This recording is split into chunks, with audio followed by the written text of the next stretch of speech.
السلام عليكم ورحمة الله وبركاته من مطبخ بوبا. دلوقتي اعمل لكم طريقة جميلة جدا لكيكة بالشوكولاتة والحشوة بتاعتها حلوة قوي، واقول لكم برضك على البديل. اهم حاجة ما تنسوش اللايك واشتراك بالصفحة وفعلوا الجرس. زي ما انتم شايفين كده شكلها حلوة قوي والطعم حلو قوي، وكل اللي احنا هنحتاجه من البيت وحاجات بسيطة جدا هنجيبه من بره. دلوقتي هنخش على الخطوات سهلة وبسيطة جدا، والمكونات موجودة في كل بيت. وممكن نبدل اللبن بالمية عادي جدا بتبقى طعمها حلو. دلوقتي كل شغلنا هيبقى في شفشق الخلاط. اسهل حاجة طبعا الخلاط.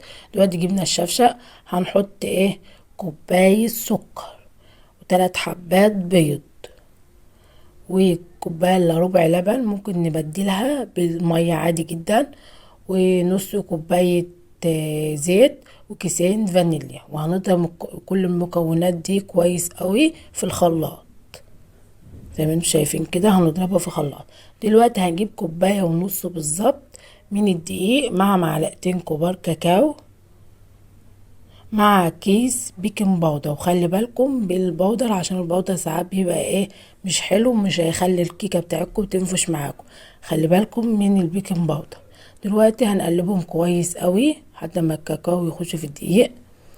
هنجيب صينيه هنحط فيها شويه زيت، ممكن تبدلوه بالسمنه عادي بس انا بحب اعمله بالزيت.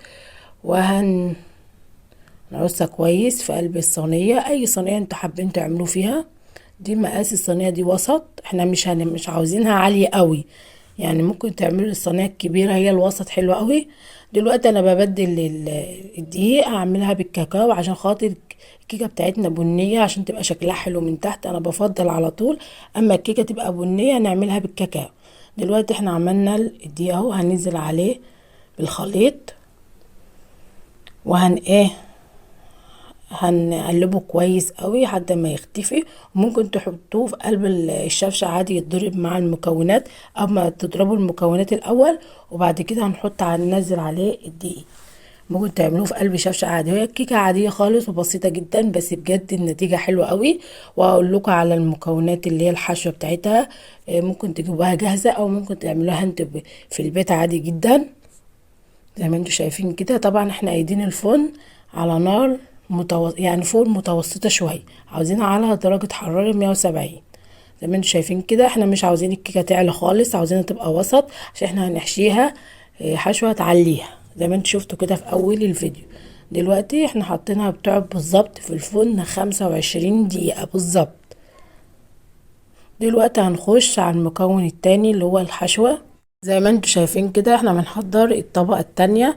دلوقتي كوباية مية متلجة، وهنحط عليها ربع كيلو موس شوكولاتة، وممكن هنزودها طبعا مية كمان عشان حسيتها تقيلة قوي. حطيت عليها كمان نص كوباية مية.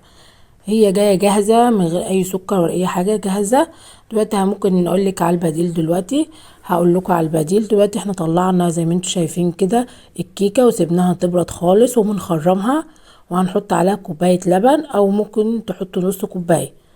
انا حطيت يجي كوباية الا ربع كده لبن، يعني تسقي كويس قوي. احنا عاوزين الطبقة اللي تحت تبقى طرية، هي مش عالية قوي، احنا مش عاوزينها عالية عشان احنا هنحط عليها الطبقة التانية. زي ما انتم شايفين كده انا حطيت الطبقة التانية اهوت، هي موس الشوكولاتة. واقول لكم على البديل لو انتم ما عرفتوش توصلوا لموس الشوكولاتة، هي طبعا فيها كل حاجة، السكر ومتوضبة جاية جاهزة. ممكن احنا نستعمل نص كوباية كاكاو فاتح مع نص كوباية سكر مع نص كوباية لبن، ونقلبهم كويس مع بعض. ونجيب 8 كيلو كريمة ونحطهم اما نوضب الكاكاو والسكر واللبن، نقلبهم كويس قوي. هنحطها على الكريمة ونضربهم كويس في قلب المضرب. زي ما انتم شايفين كده كأنكم بتوضبوا الكريمة بالظبط. دي بديل الموز الشوكولاتة زي اللي انا حطاه دي، انا جايباها جاهز. زي ما انتم شايفين كده انا بسويها كويس قوي عشان اما نيجي نحط الطبقة التالتة. الطبقة التالتة طبعا في بديل بردك ليها. زي ما انتم شايفين كده سويتها كويس قوي. هنعمل الطبقة التانية التالتة، هي كوباية سكر ونص كوباية لبن ونص كوباية كاكاو ونص كوباية زيت.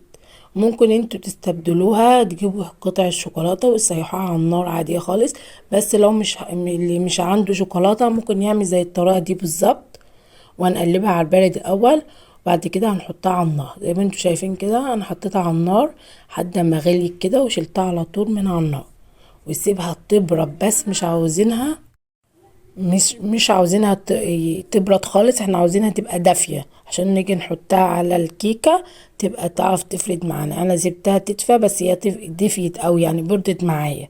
هتفرد معاكي احسن لو تبقى دافية، مش ايه بردت خالص. هي بردت معايا عشان كده يعني الفرد بتبقى صعبة شوية. اما تيجي نفردها على الكيكة بتبقى صعبة شوية. اما تبقى دافية هتفرد معاكي كويس. وطبعا احنا في جو الشتاء بتبرد بسرعة قوي. عشان تفرد معاكي بكل سهولة لازم تبقى ايه دافية. زي ما انتوا شايفين كده انا بفردها على الكيكة. طبعا لما نعمل الطبقة التالتة هنحطها ساعة في التلاجة عشان لما نيجي نقطعها تطلع معانا سليمة وماسكة نفسها وحلوة كده. زي ما انتوا شايفين كده انا بفردها حلوة قوي مظبوطة. سويها عشان تطلع معاكي مفرودة حلوة. والطبقة التالتة بتبقى باينة حلوة قوي. هنحطها ساعة في قلب التلاجة. بعد كده زي ما انتوا شايفين كده انا قطعتها طالعة كده شكلها حلو قوي وطعمها حلو، والموس الشوكولاتة ديت حلوة قوي. لو حابين تجيبوها جاهز او تعملوها في البيت تبقى نفس الطعم. اما حاجة ما تنسوش اللايك واشتراك بالصفحة وفعلوا الجرس. والسلام عليكم ورحمة الله وبركاته.